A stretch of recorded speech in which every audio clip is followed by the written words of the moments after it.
ଆଖଣ୍ଡଳମଣି ବସ୍ତି ଓସିସ୍ ପାଖ ଏଲିନା ମହାପାତ୍ର ମୋ ନାଁ।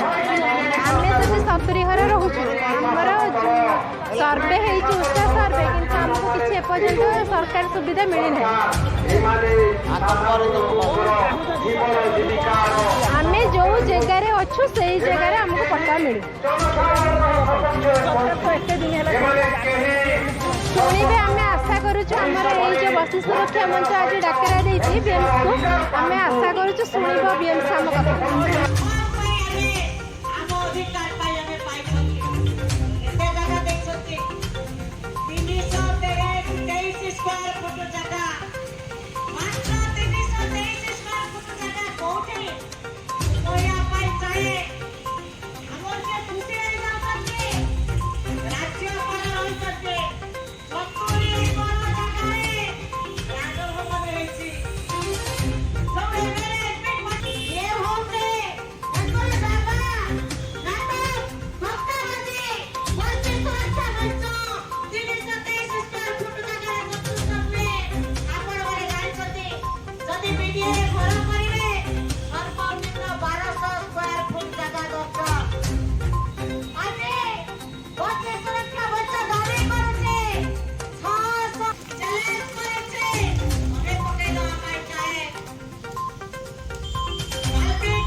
चाहूँ आम दीर्घ 30 ରୁ 40 वर्ष है बर्तमान आम अच्छु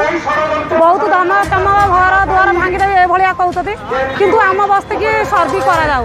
अलरेडी आम पाखे सब प्रूफ भी अच्छी कार रेसन अच्छी तो कार आधार अच्छी बहुत बहुत प्रूफ अच्छी किंतु आम बस्ती की सर्वी करा कहीं आम बस्ती की सर्वी करा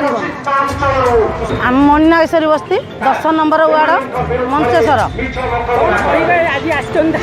आज धारणा को आसीचु जे आम जेते बस्ती बासिंदा समस्ते अच्छु आम पट्टा जदि आमको सरकार दौरान आमठू टंका नापी कौन भी चाहिए आम जदि पट्टा पाइबू आम जो जो हिसाब से रहीचु बस्ती गाँव में ना बोली आसिक कर्म करने रहीचु से उद्देश्य आमको आमर सर्वे करके भेरिफिकेशन करके आमर कौन असुविधा होती आम कहीं पट्टा पाई न पारू जो सर्वे कले आम कौन भी आमको देने लिस्ट गोटे बस्ती लिस्ट देवे गोटे बस्ती लिस्ट न देवे आम से जाना आज ये जगह को आसो सरकार कौन अच्छी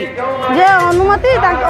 अच्छी जे आम गरीब लोक बस्ती के आसीचु बस्ती रहीकि कम कर खाइबू पट्टा जदि दि जाऊँगी समस्ते की कहीं दि जाऊनी जदि भी पट्टा दि जाऊँगी पट्टार खंजना कहीं आम दे न पारू आम जो जगार अच्छु किए जमी पाइब किए तो किए घर पाइब सेटा कहीं आमको जनाऊ ना जदि जनाऊ ना आम से ये संग्राम आसू ये जगह को आसिक